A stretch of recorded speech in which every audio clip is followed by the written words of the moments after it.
안녕하세요. 저는 인천 송도에 거주하는 베이커리 카페를 운영하는 35살 여자입니다. 우연히 좋은 기회로 카페가 소문이나 잘 된 탓에 서울과 김포에 각각 2호점, 3호점을 냈어요. 남편은 대기업 마케팅팀 5년차 사원으로 근무하고 있는데요. 올 연말까지만 근무하고 저와 같이 카페 사업을 하기 위해 퇴사 예정입니다. 원래는 저 혼자 운영을 했는데요. 규모가 커지고 육아를 병행하며 하려다 보니 혼자는 버거워서 시아버님과 남편이 도와주기로 했거든요. 오래간만에 비가 와서 그런지 손님도 별로 없고 한산하네요. 카페에 앉아 음악을 들으며 비 오는 거리를 바라보고 있는데 참 많은 생각이 납니다. 지금은 왕래하지 않지만 한때는 가족이었던 저희 시누이와 시어머니 이야기를 좀 해볼까 해요. 제가 들려드릴 이야기는 막장 드라마에서 나올 법한 그런 이야기인데요. 지금은 건강하게 잘 자라 어린이집을 다니고 있지만 신우와 시어머니로 인한 스트레스로 당시 뱃속에 있던 우리 지아가 잘못될 뻔했던 사건이 있었거든요. 그 이후로 시댁과 연을 끊고 지낸 거고요. 하마터면 소중한 아이를 잃을 뻔했던 사연 들어보시겠어요? 그럼 지금부터 사연 시작하겠습니다. 저는 동갑내기 남편과 3살 된 딸아이와 함께 살고 있어요. 시아버지는 2년 전에 시어머니와 이혼하시고 저희와 함께 살고 계시죠. 부전자전이라는 말이 있죠. 시아버지나 남편이나 본래 선하고 착한 성격입니다. 왜 있잖아요. 남한테 싫은 소리 못하고 부탁도 쉽게 거절 못하는 타입의 사람들이요. 근데 화나면 뒤도 안 돌아볼 정도로 정말 무서운 사람들. 바로 저희 시아버지와 남편이에요. 그렇게 세상 착하던 시아버지, 남편이 학을 떼며 인연을 끄는 사람들이 있어요. 저는 연애할 때도 그렇고 남편의 성격 탓에 시댁과 갈등이 아예 없진 않겠구나 하며 어느 정도 각오를 했던 상태였거든요.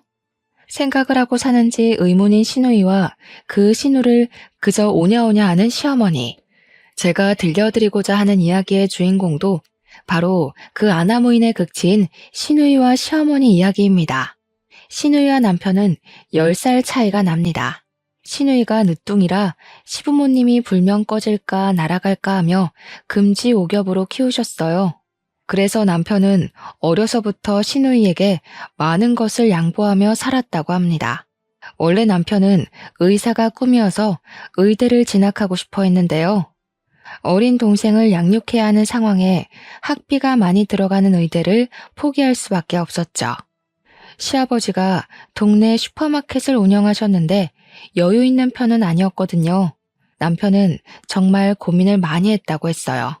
그래서 나이 든 부모님이 더 고생하는 것보다는 자신이 장학금을 받으며 대학을 다니는 게 조금이라도 부담을 덜어드리고 동생을 위해 다른 길을 선택하는 게 맞는다고 생각했대요.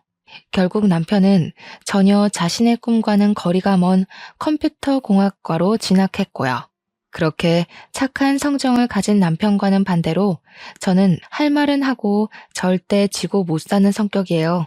좋게 말하면 털털하고 리더십이 강한 성격이지만 어른들이 보기엔 그저 드센 여자일 뿐이었죠.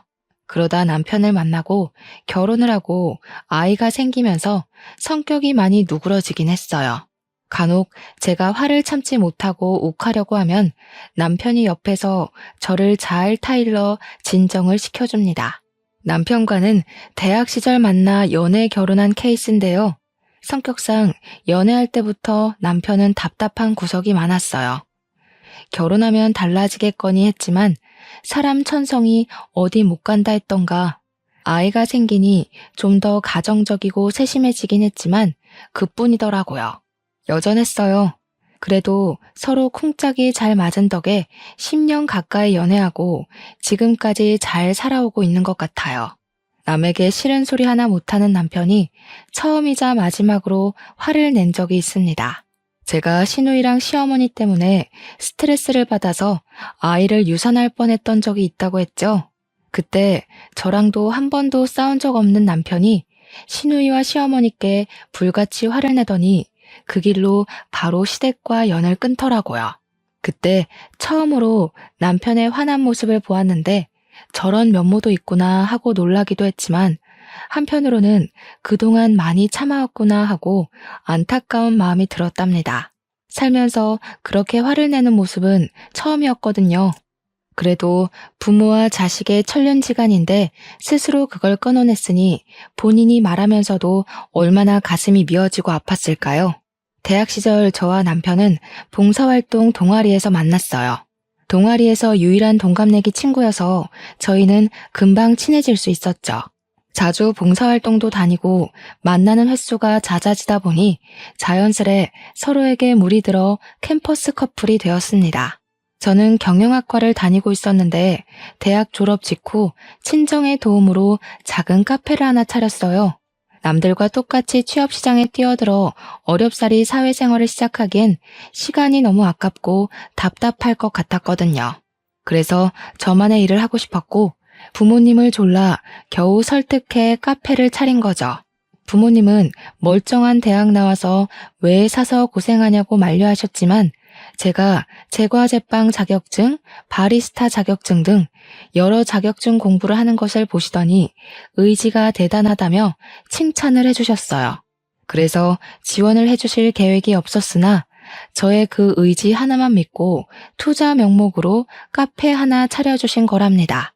사실 친정 부모님은 조금 여유가 있으신 분들이에요. 지금은 여행도 다니시며 노후 생활을 즐기고 계시지만 원래는 식품 유통 사업을 하셨어요.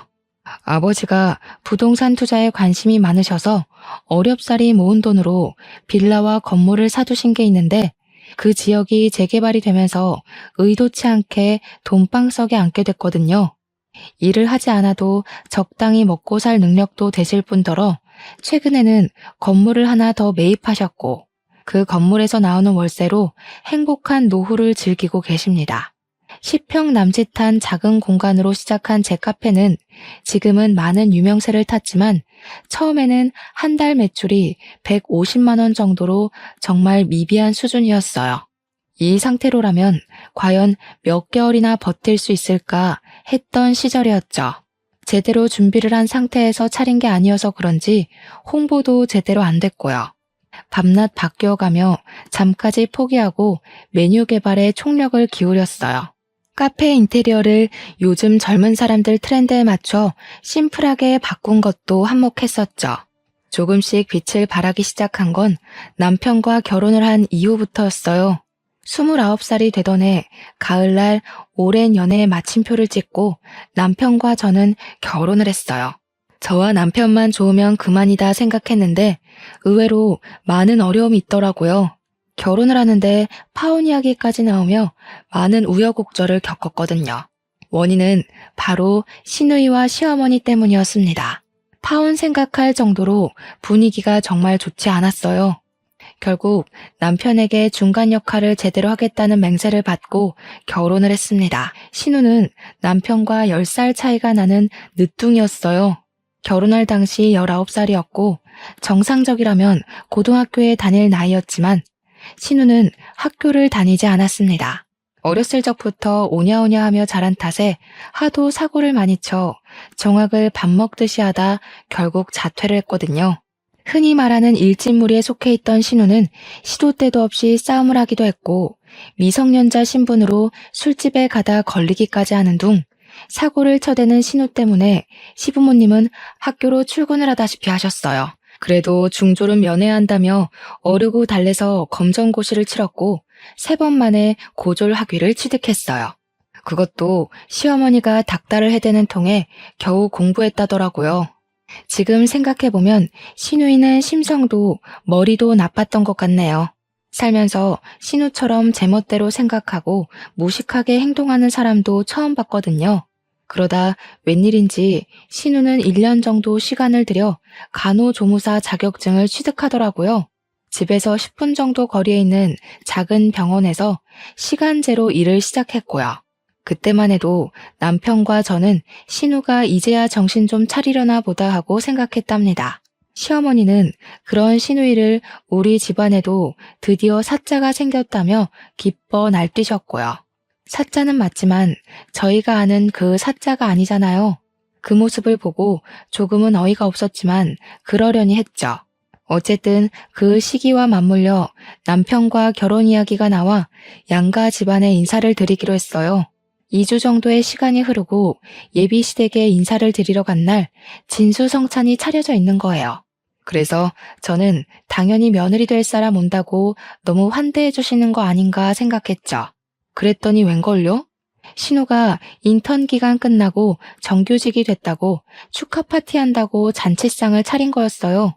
제대로 김칫국을 한 사발 들이켰던 저는 민망해서 어쩔 줄 몰랐어요.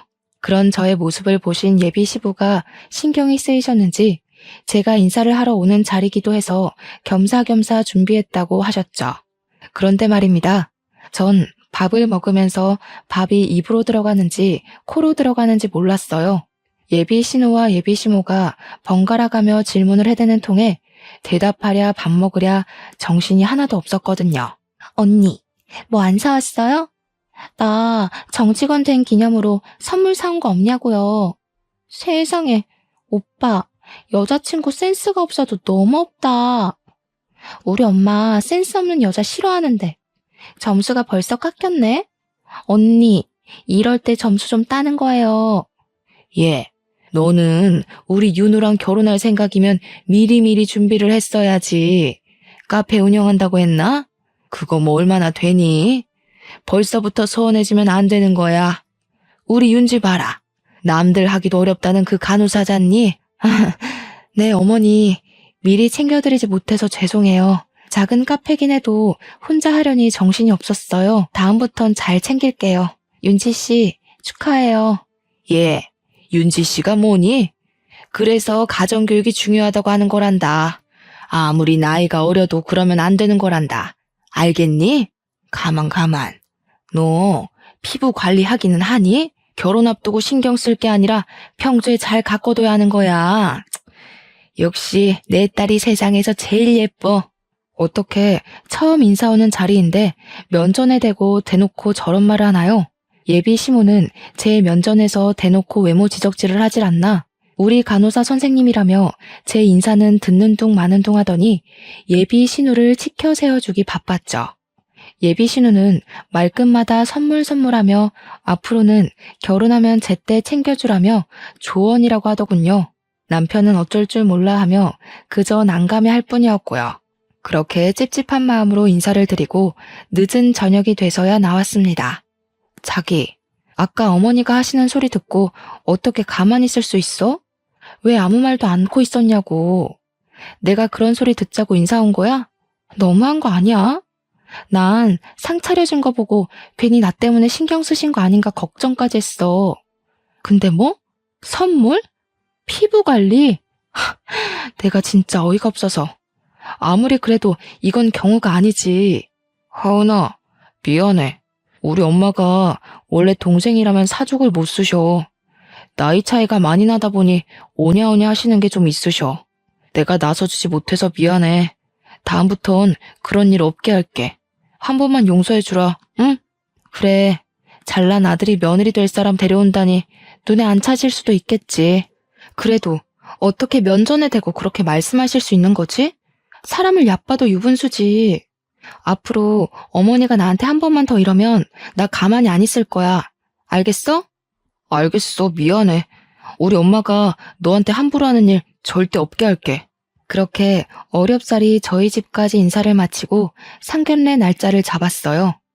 아니나 다를까 상견례 날에도 예비 신우가 함께 자리했는데 정말 눈치가 없는 건지 본인이 마치 시어머니라도 되는 양 저희 부모님한테 이것저것 캐묻기 시작하더라고요.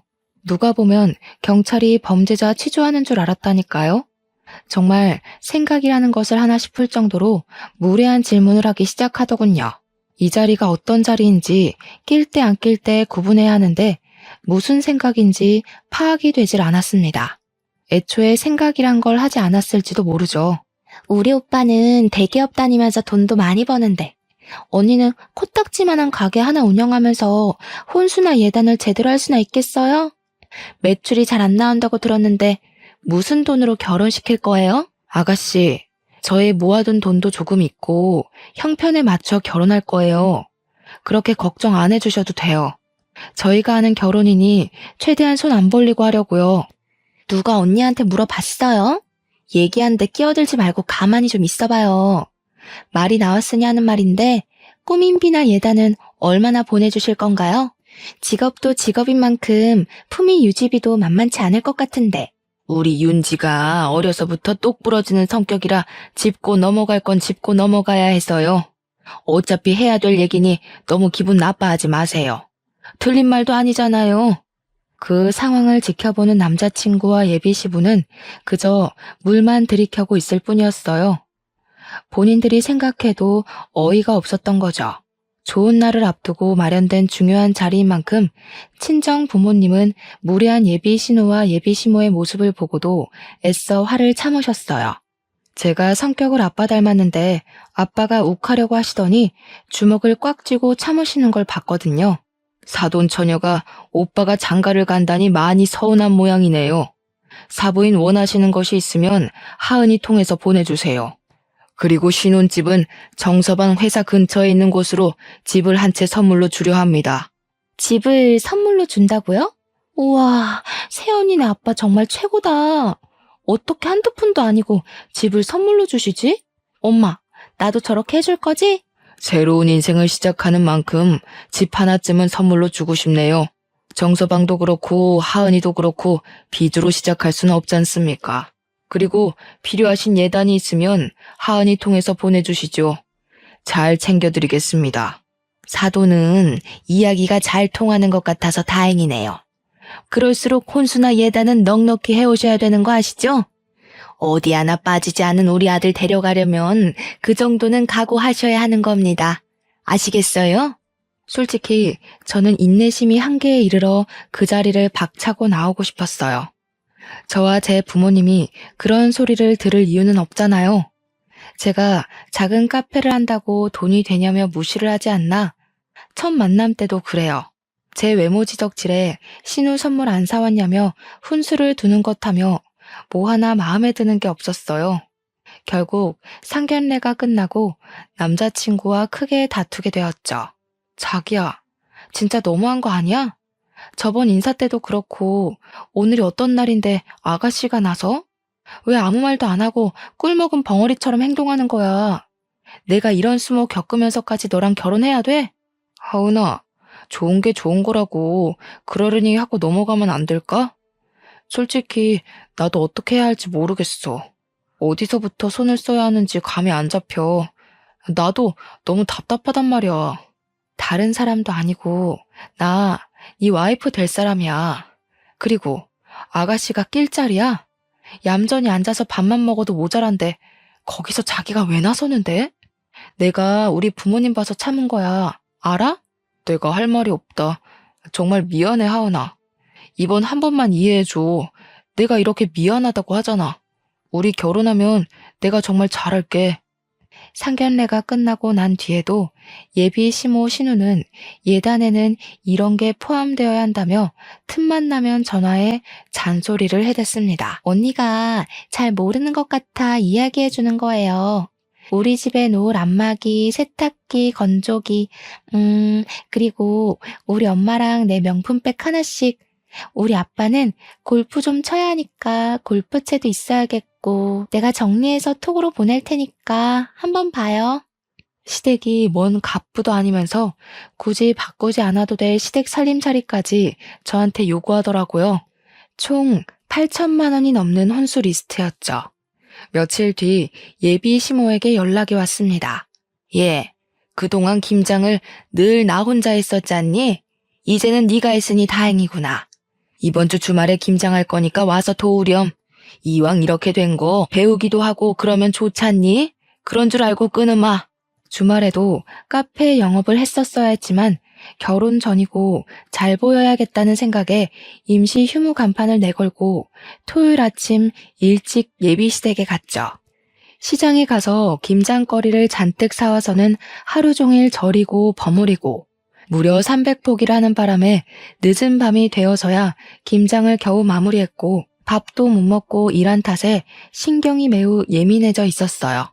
남자친구 말대로 좋은 게 좋은 거라고 제 성질까지 죽여가며 어차피 결혼하면 제가 해야 할 거다 생각하고 그저 묵묵히 열심히 했어요. 예비 신우는 같이 했냐고요? 아니요. 김장이 끝날 때까지 손 하나 까딱하지 않고 있다가 저녁 무렵 늦음하기 밖에 나가 친구들을 만나 술을 잔뜩 마시고 취해서 들어오던걸요. 김장은 앞으로 매년 이렇게 300포기씩 할 거야. 많이 배웠겠지? 늦었으니 이제 가봐도 좋다. 나도 좀 쉬어야겠어. 고생했다는 말 한마디도 없이 피곤해서 쉬어야겠다는 예비 시모의 모습을 보고 정말 기가 찼습니다. 하루 종일 입으로 떠들어대는 탓에 피곤할 만도 하겠죠. 저한테 이래라 저래라 여기로 옮겨라 양념 더 넣어라 제가 무슨 노예인 줄 알았네요. 어이가 없었고 힘든 게 가라앉아 정신이 조금씩 들 무렵 하루 종일 꺼놓았던 휴대폰을 다시 켰죠. 오늘 김장하는 날인 거 알았어 몰랐어? 왜 안 왔니? 어? 무슨 김장? 김장한다는 소리 못 들었는데 우리 김치 맨날 주문해서 먹었는데 이번에는 웬일로 김장을 하셨지? 그럼 지금 이 시간에 끝난 거야? 안 피곤해? 데리러 갈까? 진짜 너무하네. 결혼 전인데도 이렇게 부려먹고 인색하게 굴고 너희 집은 나를 도대체 어떻게 생각하는 거니? 내가 너희 집 종살이 하려고 결혼하냐? 오늘 고생 많았어. 내가 알았으면 같이 가서 도와줬을 건데. 다 필요 없어. 이건 정말 아닌 것 같아. 우리 이 결혼 진지하게 다시 생각해보자. 결혼 전인데도 이러는데 결혼해서는 아주 더하겠네. 당분간 서로 생각할 시간을 좀 갖자. 저는 남자친구에게 도저히 이건 아닌 것 같다며 따져 물었어요. 결혼 전인데도 이렇게 들들 볶아대는데 결혼하고 나면 더하면 더했지 저는 파혼까지 염두에 두고 있었기에 과연 이 결혼을 하는 게 맞는지 진지하게 고민했어요.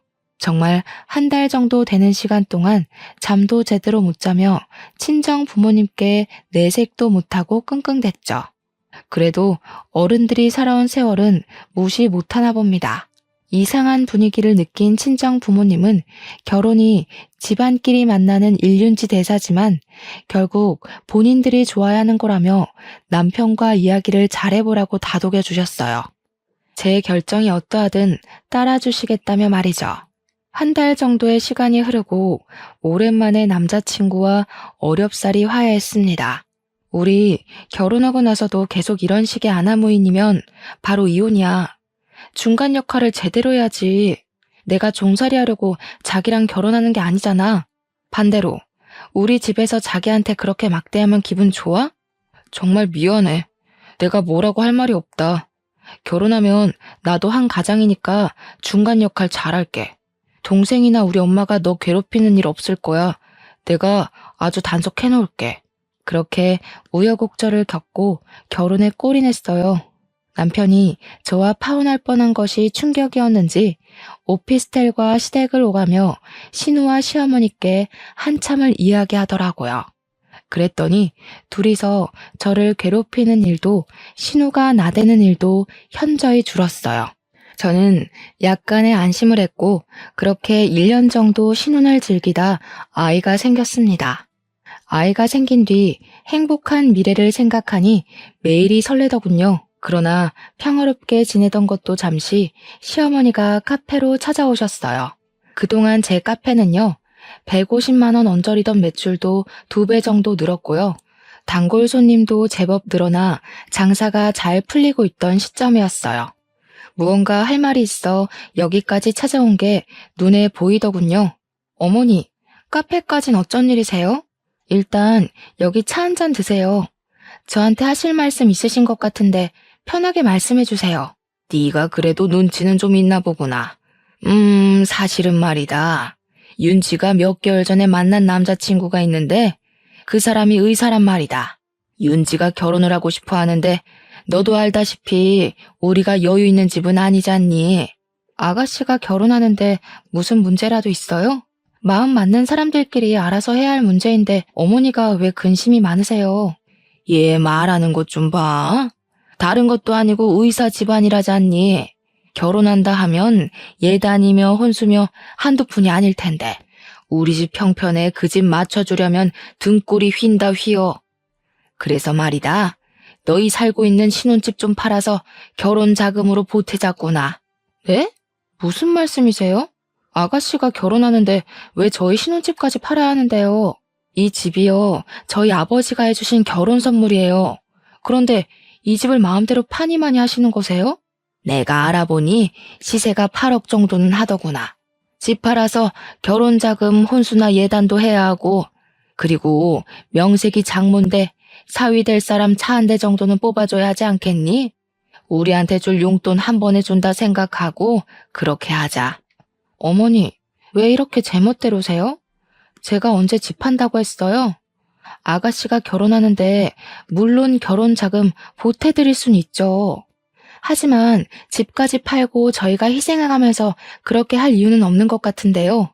얘 말하는 꼬락서니 좀 봐라. 너 어디서 배워먹은 짓이야? 네 애미애비가 그렇게 가르치던? 시어머니가 이렇게 하자 하면 너는 그냥 네 하면 되는 거야. 어디서 따박따박 말대꾸야? 제가 조목조목 따지고 들자 시어머니는 표정이 확 변하더니 막말을 내뱉더라고요. 알고 보니 신우의 남자친구는 대대로 의사를 배출한 사자 집안이었어요.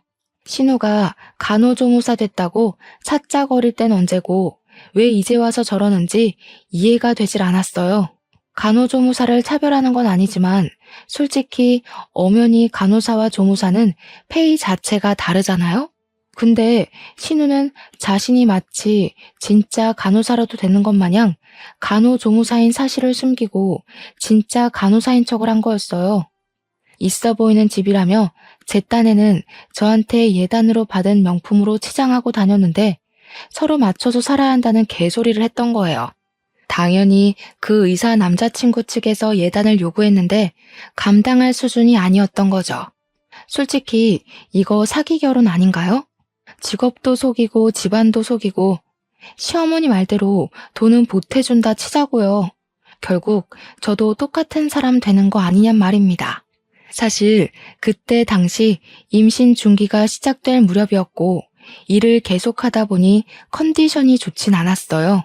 병원에서는 원체 몸이 약한 체질이라 몸에 무리가 가면 안 되니 카페를 정리하는 것이 어떠냐고 할 정도였거든요.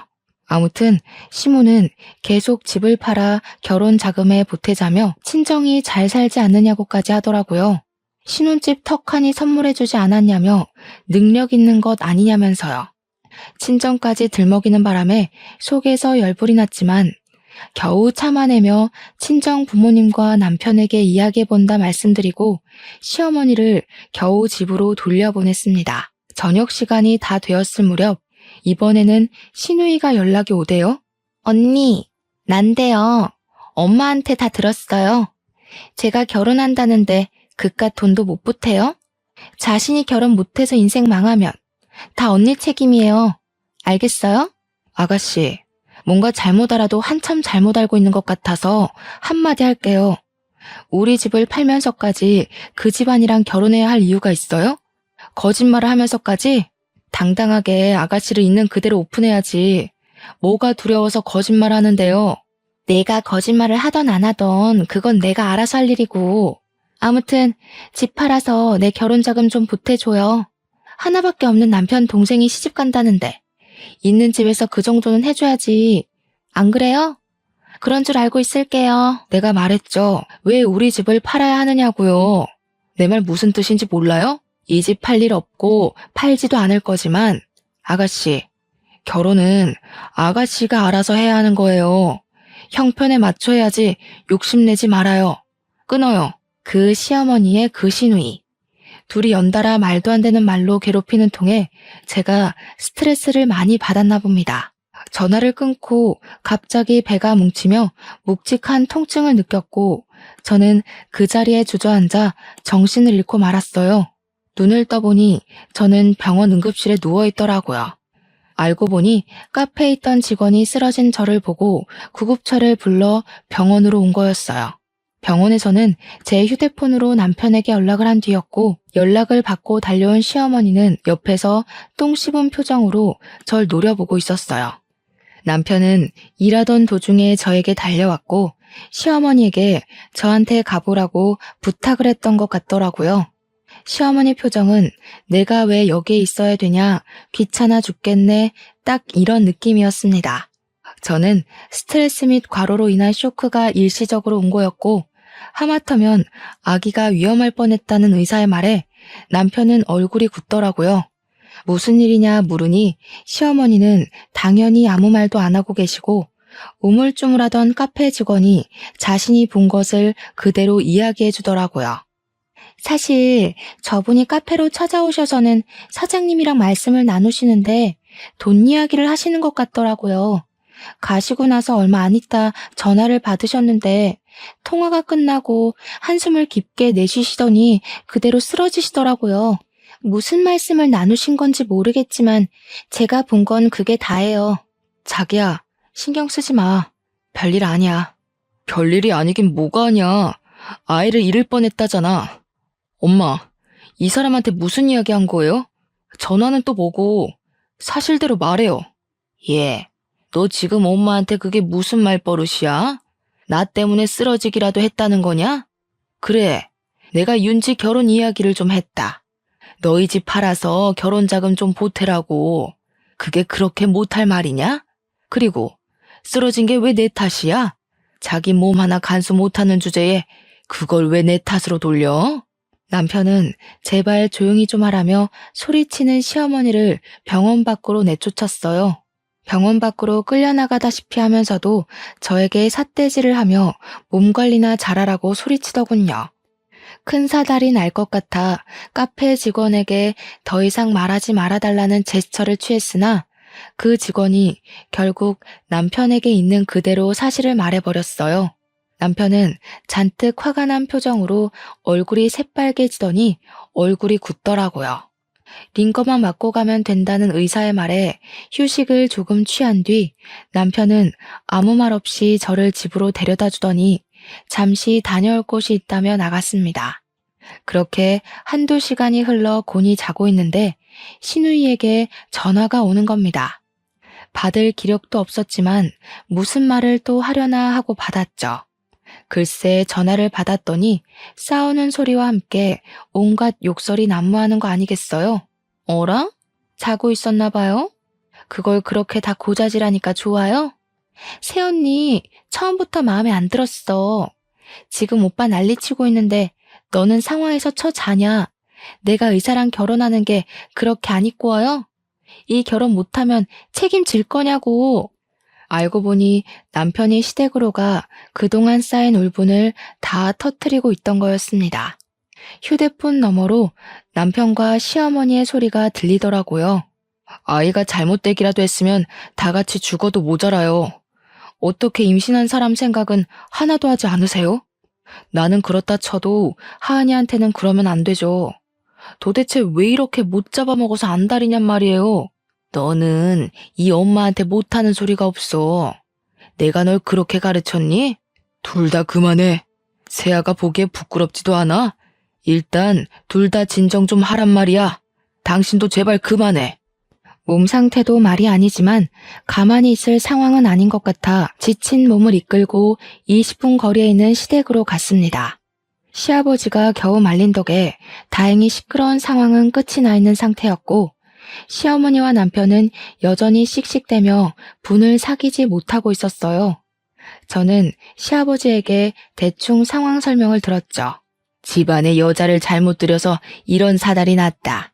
하나밖에 없는 여동생 잘 되는 게 그렇게 배가 아프니? 전현이 며느리로 들어와서 이 사달이 난 게다.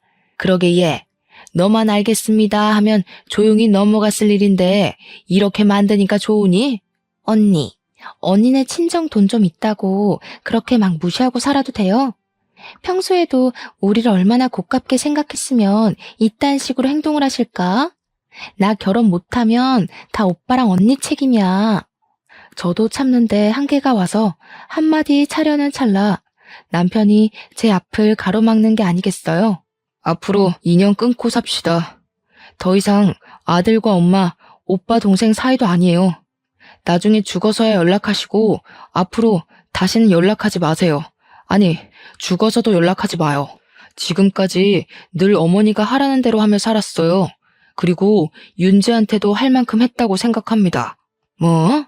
인연을 끊어? 부모와 자식이 천륜으로 이어져 있는데 네가 감히 끊는다고? 언제까지 거짓말하면서 그 잘난 의사 사이 얻으려고 노력하실 거예요? 하은이랑 저는 가족도 뭣도 아니에요. 이 사람 아이 잃을 뻔했어요. 그러고도 대우받길 원하세요? 저희한테 해주신 게 도대체 뭐예요? 앞으로 연락하지 마시고 윤지가 결혼하든 말든 내 상관할 바 아닙니다. 그렇게 남편은 한바탕 쏟아낸 뒤 무표정으로 제 손을 잡고 집을 나왔어요. 집으로 돌아와 제 앞에서 애써 아무렇지 않은 척하며 앞으로는 우리만 생각하자고 자기 엄마 때문에 고생시켜 미안하다며 사과를 하더라고요. 그렇게 시댁과 연을 끊게 됐고 종종 시아버지가 몸은 괜찮냐며 연락을 주실 뿐이었어요. 그 뒤로 시누이는 어떻게 됐냐고요? 결국 시누이는 남자친구에게 직업을 속인 것이 들통이 났고 파혼을 당했어요. 제가 실려갔던 응급실이 시누이 남자친구의 병원이었고 응급실에서 저와 남편, 시어머니가 나눈 대화를 우연히 그 사람이 들었대요. 시어머니와 시누이는 저에게 연락을 시도해왔지만 남편이 휴대폰 번호도 바꾸고 연락을 차단시켜 버리더라고요. 저도 컨디션이 어느 정도 회복이 되어 카페에 다시 출근을 시작했죠. 잠잠하나 싶더니 아니나 다를까 카페에까지 찾아오더라고요. 당연히 연락이 안 되니 그럴 수밖에요. 직원들이 제지를 하며 카페 안에 들어오지 못하게 하기도 하고 제가 경찰을 불러 쫓아내기도 하며 크고 작은 소란을 피워댔어요. 그러다 보다 못한 직원이 경찰에 신고도 하고 남편이 시어머니한테 한 번만 더 찾아오면 영업 방해죄로 고소할 거라며 엄포를 놓은 탓인지 다행히 그 뒤로는 잠잠해지더라고요. 그렇게 한바탕 소란이 마무리되고 조금은 평화로운 시간이 찾아왔답니다. 우연히 인터넷으로 제 카페가 동네 맛집으로 소개되면서 방송에 나오게 됐는데 점점 유명세를 치르기 시작하더라고요. 덕분에 잡지사 인터뷰도 해보고 방송 출연으로 인해 지역 맛집으로 선정되기까지 했습니다. 실제로 방송 출연을 하다 보니 입소문이나 자연스럽게 승승장구하게 되더군요. 500만 원 정도 수준에서 월 2천, 많게는 2,500만 원으로 매출도 급상승하더라고요. 혼자 카페를 운영하기 어려운 수준이 되자 남편은 회사를 연말까지만 다니기로 했어요. 퇴사 후 저와 같이 카페 사업을 하기로 했거든요. 서울에 2호점, 김포에 3호점을 낼 정도로 번창하게 되었답니다. 그렇게 돈을 차곡차곡 모았어요. 신혼집을 정리하고 모은 돈을 보태서 지금 살고 있는 송도의 아파트로 이사를 왔고요. 아이가 태어나고 직원들에게 업무를 일임하며 잠시 쉬고 있는데요. 정말 그야말로 행복한 나날을 보내고 있었습니다. 그들이 또 나타나기 전까지는 말이죠. 서울에 2호점을 낸 지 얼마 되지 않아 저희도 배달 서비스를 시작하게 되었어요. 요즘에는 인터넷으로 주문과 결제를 할 수 있는 편리한 세상이 온 거죠. 정신없는 와중에 저희 카페를 홍보해주는 업체로부터 이상한 연락을 받았어요.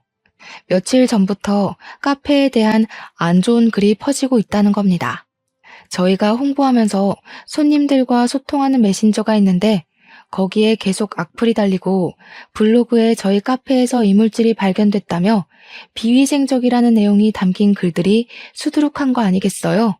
댓글 중에는 아이를 욕보이는 댓글도 있어 이대로 두고 볼 수는 없었죠. 바로 경찰에 신고해서 악플러들을 모조리 고소할 생각이었습니다. 한 달 정도가 지났을까 경찰서에서 한 통의 전화가 걸려왔어요. 이혜원 씨 되시죠? 안녕하세요. 여기는 서울경찰서 행정팀인데요. 혹시 김경자님, 정윤진님과 관계가 어떻게 되실까요? 명예훼손 및 인터넷 허위사실 유포 혐의로 입건되셔서 인적 사항을 조사해야 하는데 도통 말을 하지 않아서요. 네? 저희 시어머님과 시누인데요. 도대체 무슨 일이죠? 이하은 씨가 운영하는 블로그에 허위사실 유포하고 악플 달고 이 사람들이 그 사람들이더군요. 어떻게 할까요? 귀가 조치해드릴까요? 아니요. 저희가 우선 경찰서로 가겠습니다. 확인해야 할 사항도 있고요. 직접 뵙고 말씀드릴게요. 1시간 정도쯤 걸릴 것 같네요. 남편과 같이 갈게요. 아이를 친정에 잠시 맡기고 남편과 함께 경찰서로 왔는데 시어머니와 신우가 고개를 푹 숙인 채로 앉아있는 게 아니겠어요? 시아버지도 연락을 받고 급히 경찰서로 오신 거라 했습니다. 알고 보니 시어머니와 시누이가 인연을 끊고 살게 된 뒤로 복수를 하고 싶었답니다. 그래서 댓글 알바들을 통해 루머를 퍼뜨리고 악플을 달기까지 아이를 욕하는 댓글도 있었는데 이 모든 게 시어머니와 시누이가 한 짓이라니 기가 막히더군요. 그러자 시아버지가 크게 소리치셨습니다. 난 이제는 도저히 같이 못 살겠다. 그렇게 당하고 나서 조용히 잘 사는 것 같았는데 왜 멀쩡히 사는 애들을 괴롭혀서 이사달이 나게 해? 여보, 우리 이제 이혼합시다. 나도 참을 만큼 참았어. 도대체 어디까지 망가져야 정신을 차릴래? 이혼이요? 이혼이 그렇게 쉬워? 그리고 전현 때문에 우리 집안이 이 꼬락서니가 났는데 왜 다들 나한테만 잘못했다는 거야? 내가 창피해서 세아가 볼 면목이 없다. 하도 창피해서 동네 다니는 것도 두려워. 이제는 그딴 거 신경 안 쓰련다. 너희들이 감옥에서 썩든 말든 알아서 잘 지내. 조만간 이혼서류 보낼 테니 답변 주고. 아무리 그래도 그렇지. 아빠가 우리한테 이러면 안 되는 거야. 같이 산 정이 있지. 어떻게 아빠가 우릴 버려? 나 감옥 가기 싫어. 아빠, 나 여기서 나가게 해줘요. 응? 나도 봐줄 만큼 봐줬다. 지금까지 당신과 윤지 저지른 죄값은 달게 받아. 분명히 기회는 있었어. 그럼에도 불구하고 너희를 가족을 저버린 거야. 더 이상 서로에게 미련 갖지 말자. 시아버지마저 등을 돌려버리자 그들은 미쳐서 발악을 하기 시작했어요. 저러다 무슨 일 생기는 건 아닌지 걱정을 많이 하더라고요. 자기야, 내가 곰곰이 생각해봤는데 아버님 우리랑 같이 사시는 건 어때? 이렇게 된 거 혼자 계시게 하지 말고 우리가 모시고 사는 것도 좋을 것 같아. 카페 일도 바빠지면 아버님한테 도와달라고 하고 또 지아도 그렇고. 정말? 정말 그래도 돼? 우리 아버지랑 사는 거 안 불편하겠어? 그렇게 말해줘서 정말 고마워, 하은아. 내가 앞으로 더 잘할게. 우리 가족이 계속 못난 모습만 보여줘서 미안해. 며칠 뒤 저희 집으로 시아버지가 이사 오셔서 함께 살게 되었죠. 저녁 식사를 하며 오래간만에 오순도순 이야기를 하는데 시아버지가 말씀해 주시길 그동안 신우는 간호사로 사칭하고 다닌 탓에 업계에서 소문이 나 취업이 쉽지 않았다고 해요. 편의점, 노래방, PC방 아르바이트를 전전하며 생활했고 시어머니는 이혼 후 식당에서 설거지 아르바이트를 시작하셨었다고 합니다. 그러던 와중에 시어머니와 시누이는 제 카페에 대한 비방글을 작성하고 댓글 알바들을 고용해서 허위 사실을 유포한 것 같다고요. 결국 시어머니와 시누이는 각각 벌금형을 선고받아 2,300만 원이라는 거금을 벌금으로 내야 했어요. 시아버지는 이혼하시면서 시어머니에게 전해주신 게 아무것도 없으셨다 했어요. 줄 이유도 없고 그런 사람들한테 자신의 재산을 많지는 않지만 단 한 푼도 들어가게 둘 수는 없다면서 모든 재산을 처분하셨어요. 그러고는 3억을 저에게 주시며 말씀하시더라고요. 내가 그동안 세아가 너한테 못할 짓을 한 것 같아 미안하구나. 더 챙겨주고 그래야 했는데 큰소리 나는 게 무섭다는 이유로 방관했던 것 같구나. 미안한 마음이기도 하고 앞으로 더 잘해보자는 의미이니 받아주렴. 아버님, 제가 이 돈을 어떻게 받아요? 저 이 돈 없어도 충분히 사업할 수 있어요. 앞으로 제가 아버님 호강시켜 드릴 테니까 빨리 넣어두세요. 결국 시아버지의 성화에 못 이겨 3억 원이라는 돈을 받은 저는 사업 자금에 보태서 사용했고요. 김포에 200평 규모의 대형 베이커리 카페를 준비 중입니다. 앞서 말씀드린 3호점이죠. 지금은 시아버지, 남편과 사랑스러운 아이와 함께 행복하게 잘 지내고 있어요. 일하랴 바쁠 때면 시아버지가 아이를 돌봐주시기도 하거든요. 동네에서 손녀 바보라고 소문도 자자하세요. 여기까지가 제 사연입니다. 어떠셨나요? 솔직히 시누이와 시어머니만 아니었으면 정말 완벽한 가정을 이루어 살 수 있었을 거예요. 저한테 이런 일이 일어날 줄은 꿈에도 몰랐지만 인생 공부했다고 생각할래요. 혹여나 여러분도 저와 비슷한 일을 겪고 계시면 저처럼 참지 마시고 할 말 모조리 다 하세요. 그게 뒤탈 없고 깔끔하거든요. 저의 긴 사연 읽어주셔서 감사합니다. 언제 한번 저희 카페에 놀러 오세요.